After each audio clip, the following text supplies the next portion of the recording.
मित्रांनो, मी डॉक्टर नितीन सानप. तर आज आपण हा जो व्हिडिओ बनवला आहे तो नेमकी मी स्पेशली आपला जो कट ऑफ आहे, तर आपली जी राज्यसभेची एक्झाम आहे ती 1 डिसेंबरला पार पडलेली आहे. त्यानंतर 5 डिसेंबरला आपली आन्सर की आलेली आहे, जी आपण त्याला फर्स्ट आन्सर की म्हणतो. आणि काही दिवसानंतर पुन्हा सेकंड काही मुलं ऑब्जेक्शन वगैरे घेतल्यानंतर त्याच्यामध्ये काही आन्सर वगैरे चेंज होत असेल किंवा काही क्वेश्चन कॅन्सल होत असेल, त्यानंतर आपले आयोग दुसरी आन्सर की म्हणजे ज्याला आपण फायनल आन्सर की म्हणतो तर ती होईल आणि त्यानंतरच मेन जो कट ऑफ आहे तो डिसाईड होईल. तर आज जो आपण पाहणार होतो जो कट ऑफ किंवा जो अंदाज आहे तर तो फर्स्ट आन्सर कीनुसार आहे. म्हणजे आत्ता सध्याची जी काही कंडिशन आहे त्यानुसार आहे. सेकंड आन्सर की नंतर थोडेफार चेंजेस होऊ शकतात. तर जे मेन जो एक्झाम झाल्यानंतर 1 डिसेंबरला जेव्हा आपली एक्झाम पार पडली त्यानंतर जी मुलांची फिलिंग होती की खूप फॅक्च्युअल पेपर आहे आणि खूप फॅक्च्युअल पेपर असल्यामुळं कट ऑफ थोडा कमी जाईल किंवा थोडे मार्क कमी येतील. पण जेव्हा ॲक्च्युअल आन्सर की आपली 5 डिसेंबरला बाहेर आली आणि त्यानंतर मुलांना भरपूर सारे मार्क्स आले. समजा काहींना 130 140 वगैरे असे क्रॉस झालेत. मग त्यानंतर आता सध्या जी चर्चा आहे की बाबा कट ऑफ खूपच वर जाईल की काय. आणि 130 40 वर ठीक आहे, पण जे 115 वर मुलं आहेत किंवा 120 वर आहेत, पण यांना पण असं वाटत नाही की आपण शुअर आपण आतमध्ये आहोत की आपण आता मग राज्यसेवा करावं की कंबाईन करावं, म्हणजे कोणत्या एक्झामला फोकस करावं. आणि जर काही काही मुलांचे आता लास्ट इयरचा अनुभव आहे की काही मुलांची ज्यावेळेस सेकंड आन्सर की आली त्यानंतर खूप जे मार्क आहेत ना खूप कमी झाले होते. मग त्यांना यावेळेस पण अशी भीती आहे की बाबा ज्यावेळेस आपली आन्सर की जर सेकंड आन्सर की येईल आणि त्यावेळेस जर खूप कमी मार्क झाले तर आपण फ्लोच्या किंवा आपण जे याला म्हणतो की कट ऑफच्या बाहेर पडू की काय. तर हा आपला एक अंदाज आहे की बाबा ॲक्च्युअल कट ऑफ किती लागेल आता हे तर कोणी सांगू शकत नाही, फक्त आयोगच सांगू शकतं. तर हा फक्त एक आपण काय घ्यायलो तर एक अंदाज आहे की बाबा कट ऑफ किती लागू शकतो. आता भरपूर मुलांचे कसं आहे ते 130 40 वगैरे असे मार्क येतं. तर हे कसं असतात, एक्सेप्शन असतात आणि exception is never a rule. एक्सेप्शननी रूल कधीच बनत नसतात. तर मॅक्झिमम जे मुलं कोणत्या रेंजमध्ये आहेत त्या अराउंडच आपला जो कट ऑफ राहत असतो. तर यावेळेस आणखीन एक गोष्ट मी ऑब्झर्व केलेली की जे मुली आहेत ना मुलांना जे मॅक्सिमम जे स्कोर आहेत ना 130 140 वगैरे हे मुलांचे आहेत. मुलींचे तेवढे स्कोर नाहीत, बऱ्यापैकी मुलींना स्कोर कमी आहेत. म्हणजे जे कम्पेअर टू लास्ट इयर तसेच स्कोर मुलींचे असे काही स्कोर जास्त आलेले नाही, ते जेवढे की मुलांचे जरा थोडे स्कोर वाढलेले आहेत ह्या वर्षी. तर आपल्याला जो मेन पाहायचा आहे तो आपला आहे कट ऑफ. आता कट ऑफच्या दृष्टीने जर आता समजा मी एकच कट ऑफ सांगणार आहे तो म्हणजे जनरल बॉईजचा, आणि त्या अराउंड तुम्ही बाकी कॅटेगरी वाईज वगैरे ॲडजस्ट करून त्याच्या अराउंडच कट ऑफ मागे पुढं होतील, म्हणजे जे दरवर्षी कॅटेगरी वाईज असतात. तर मला पर्सनली असं वाटतं की जे जनरल बॉईज आहेत, बॉईजचा जो कट ऑफ आहे तर तो 110 प्लस किंवा मायनस याच्यामध्ये नाही का एक 3 म्हणजे 113 ते 107. आता ही खूप मोठी रेंज आहे तशी 113 ते 107 ते 113 या गोष्टींचं सांगणं. पण काय होतं की बऱ्यापैकी मुलांचे नाही का आता ज्यावेळेस सेकंड आन्सर की वगैरे येईल त्यानंतर खूप मार्क वगैरे होतील. पण आता माझा जो अनुभव आहे की इव्हन UPSCला सुद्धा कधी UPSCचे पेपर पण असे एकदमच टफ नसतात, कधी खूप इझी पण असतात. आणि जागा पण आता ह्या 2-3 वर्षात थोडेफार वाढले आहेत. अगोदर UPSC जागा पण थोड्या कमी होत चालल्या होत्या. पण तेवढे जरी जागा जरी असल्या तरी UPSCचा कट ऑफ कधीच 110च्या वर गेला नाही. एक्सेप्शनल फक्त एकदा 110च्या वर गेला होता फक्त. आणि त्यावेळेस म्हणजे पेपर जरी खूप इझी येत असले तरी कट ऑफ कधी 110च्या वर गेली नाहीत. तर हा एक अनुभव त्यानुसार सांगतो की आपल्याला असं वाटतं की मार्केटमध्ये खूप मुलांना खूप स्कोर येतं, मग कट ऑफ काय 120 जाईल किंवा 115 वगैरे. 115 पण डिफिकल्ट आहे, पण 113 पण 110च्या अराउंड 1-2-3 मार्कांनी मागं पुढं. कारण लास्ट इयर जो आपला कट ऑफ होता ना तो किती होता 108 होता आणि लास्ट इयर जागा पण कमी होत्या. तर यावर्षी जागा पण थोड्या जास्त येतात. आणि बऱ्यापैकी नाही का जे एक्सेप्शनल स्कोअर्स आहेत जे मुलांचे जे मार्क्स आहेत समजा 130 40 वगैरे नाही का, तर यांनी कधी असं कट ऑफ डिसाईड होत नाही. आणि जे मुलींचा कट ऑफ आहे ना तो मला असं वाटतं की कम्पेअर टू जे लास्ट इयर होतं ना तर तोच राहील असं वाटतंय.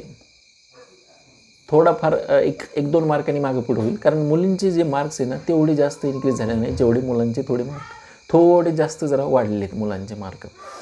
तर आपल्याला जो कट ऑफचा जो अंदाज आहे आपण त्यानुसार पाहिलेले आहेत. आणि यानुसारच मला असं वाटतं की जे या रेंजमध्ये ज्यांचे सध्या स्कोअर नाही का 110च्या वर आहेत. आणि आता आपल्याला आणखीन एक गोष्ट महत्त्वाची की आपल्याला आता नेमकी माहीत नाही की क्वेश्चन कोणते कॅन्सल होणार आणि कोणते चेंज होणार. आता सध्या मार्केटमधले आहेत ते सारे अंदाज आहेत. तर मागच्या वर्षी आयोगाने खूप सारे क्वेश्चन कॅन्सल केल्यामुळं मार्क बऱ्यापैकी मुलांचे कमी झाले होते. तर यावर्षी नाही का भरपूर सारे मुलांचे नाही का मार्क्स कमी होण्यापेक्षा मार्क वाढण्याचे चान्सेस आहेत. कारण आयोगाने काही क्वेश्चन असे क्लिअरलीच ज्याला आपण म्हणतो ना रॉंग आन्सर दिलेले आहेत. त्यामुळे भरपूर मुलांना असे होप्स आहेत की आपले मार्क वाढतीलच. म्हणजे प्रत्येकांना असं वाटतं की थोडे मार्क आपले वाढतील. त्यानुसार आता ते आयोग आन्सर चेंज करते की म्हणजे आन्सर किंवा त्याला एकदम कॅन्सल करते ते यावर ते डिपेंड राहील की फायनल याला किती आपल्या जो फायनल जो कटअप आहे त्याला किती डिफरन्सचा मार्क म्हणजे सांगितलेला जो कटअप आहे त्यानुसार किती डिफरन्सचा फरक पडेल वगैरे. पण मला असं वाटतं की जो फायनल की नंतर पण जो कटअप आहे ना तर याच्याच अराउंड राहील. जास्त काही फरक पडणार नाही. कारण भरपूर मुलांचे मार्क आहेत ना थोडे जरी वाढले वगैरे असले तर काही क्वेश्चन कॅन्सल पण होणार आहेत. त्यामुळं ते कटअप आहे ना त्याच अराउंडच राहतात. असा काही जास्त फरक पडत नाही. तर आता ज्यांचे स्कोअर 110च्या वर आहेत तर त्यांनी मला असं वाटतं की फिक्स मेन्सला तयारी करावं. म्हणजे जे जनरल बॉईज वगैरे त्यांनी मेन्सची प्रिपरेशन तयार करायला काही हरकत नाही. कारण ही शेवटचीच ऑब्जेक्टिव्ह आहे. आता जर एखाद्याला कंबाईन करायचं असेल ज्यांचा पहिल्यापासून फोकस किंवा ज्यांचा कंबाईनचा अभ्यास चांगला वगैरे तर ते कंबाईन करू शकतात. पण ज्यांनी मुलं की ज्यांनी पहिल्यापासून राज्यसेवा केलेली तर त्यांनी राज्यसेवा टार्गेट करू शकता. कारण ही शेवटची ऑब्जेक्टिव्ह परीक्षा आहे. आणि शेवटची ऑब्जेक्टिव्ह असल्यामुळं जरी तुम्ही एक आता आपले ॲटलिस्ट 2 महिने तरी प्रिलिमच्या 1-1.5-2 महिने तरी प्रिलिमच्या रिझल्टला लागतील. आणि जर तुमचा जर त्या अगोदर जर स्टडी नसेल मेन्सचा तर मग प्रिलिमला तुम्ही क्लिअर होऊन पण काही उपयोग नाही. कळलं.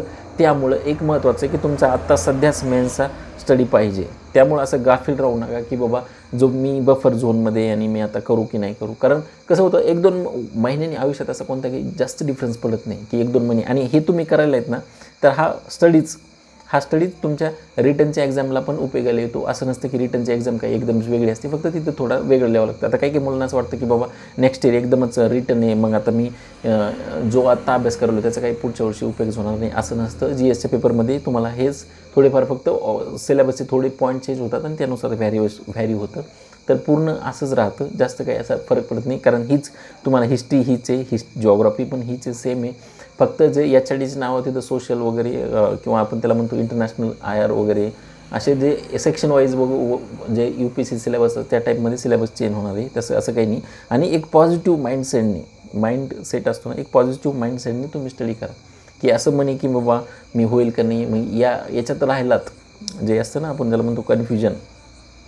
तर यामुळे काय होतं की भरपूर मुलांचा अभ्यास होत नाही. आणि जे ह्या बफर झोनच्या पुढं असतात तर त्या मुलांना एक ॲडव्हान्टेज भेटतं की 1-1.5-2 महिन्यात जे की फर्स्ट डेपासून आता रिझल्ट लागल्यापासून समजा 1-2-3 5-6 दिवसाचा गॅप घेऊन ते मुलं अभ्यासाला स्टार्ट करतात. आणि त्यांना एक ॲडव्हान्टेज भेटून जातं की बाबा त्यांना काही कन्फ्युजन नसतं की बाबा की आपलं होईल का नाही. आणि यामुळं त्यांना तो पुढं फायदा होतो. जे की बाबा आता इंग्लिश मराठी वगैरे जे मेन पोर्शन वगैरे ते सध्या कंप्लीट करून घेतात. त्यामुळं जे पण असे जे 110च्या पुढं ज्यांचे स्कोर आहे तर त्यांना माझं एकच विनंती की तुम्ही आता इंग्लिश मराठी वगैरे की जे तुम्हाला नंतर उपयोगाला येणारच आहे किंवा बाकी थोडे असे विषय ते तुम्ही वाचू शकता. आणि जे कंबाईन वगैरे करण्यात ज्यांचा की 110च्या वगैरे खाली खूपच म्हणजे कमी आहे आणि त्यांना असं वाटतं की आपलं होईल का नाही तर त्यांनी काय नाही का कंबाईन पण फोकस करू शकता. कारण कंबाईन होईपर्यंत कंबाईन किती आता 5 जानेवारीला आहे तोपर्यंत पण त्यांची कंबाईन पण होऊन जाईल. आणि रिझल्ट पण कंबाईनच्या नंतर एक जानेवारीच्या एंडपर्यंत आपला रिझल्ट येऊन जाईल. म्हणजे दोन्ही पण गोष्टी क्लिअर होऊन जातील. आणि कंबाईन करताना त्यांचं काय हिस्ट्री जिओग्राफी तर सेमच आहे कारण ते तिकडे करताना इकडे पण त्यांचा स्टडी होऊन जाईल. तर अशा प्रकारे नाही का थोडं असं की बाबा एकाने 120 सांगितले, एखाद्याने 130 सांगितले, एखाद्याने 140 सांगितले. तर अशी खूप सारी जनता असते की फेकाफेकी करणारे पण असतात की त्यांना काही ते एक्झाम पण दिलेले नसतात. असे पण असतात की जे कट ऑफ सांगतात. तर त्यांच्यावर अशावर ट्रस्ट ठेवू नका. कारण ज्यांनी ॲक्च्युअलमध्ये एक्झाममध्ये प्रेशर हँडल करून जे एक्झाम दिलेले असते त्यांचा जो एक्सपिरियन्स असतो तो वेगळाच असतो. बाहेर बसून कट ऑफ सांगणं खूप सोपं असतं. त्यामुळं बाहेर जे बसून जे कट ऑफ प्रेडिक्ट करायला वगैरे त्यामुळं असं डिमोरलाइज होऊ नका.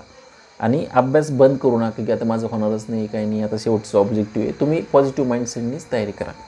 तर एवढंच मला सांगायचं होतं की जे 110+ आहेत तर त्यांनी स्टडी करा बिनधास्त, कोणाचं काही लोड घेऊ नका. तर अशा प्रकारे जे आपलं प्रिडिक्शन होतं.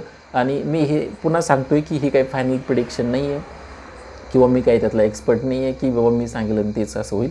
1-2 मार्क मागे पुढे होऊ शकतात. फक्त मला एक तुमचं जे माइंड आहे की तुम्हाला जे एक आता कसं असतं भरपूर मुलांचं की भरपूर मुलांना खूप हायर कट ऑफ जर सांगितला तर त्यांना असं वाईट वाटतं की बाबा आमचं होणार नाही, कारण खूप कमी सांगितलं तरी मग असं वाटतं की बाबा अगोदर होणारच नव्हतं, मग आम्ही दुसरं काहीतरी केलं असतं असं. तर असं मी तुम्हाला एक जनरल आयडिया देत आहे कट ऑफची, किंवा या अराउंड वगैरे लागू शकतो. तर ह्या दृष्टीने तुम्ही, मला असं वाटतं की तुमची जी प्लॅनिंग आहे, फ्युचरची प्लॅनिंग वगैरे, किंवा हे 2 महिन्याची जी प्लॅनिंग आहे ती ठरवा. त्यानुसारच म्हणजे एक बेटर तुमचा आउटपुट करता येईल. तर एवढंच, बाकी काही नाही. Thank you so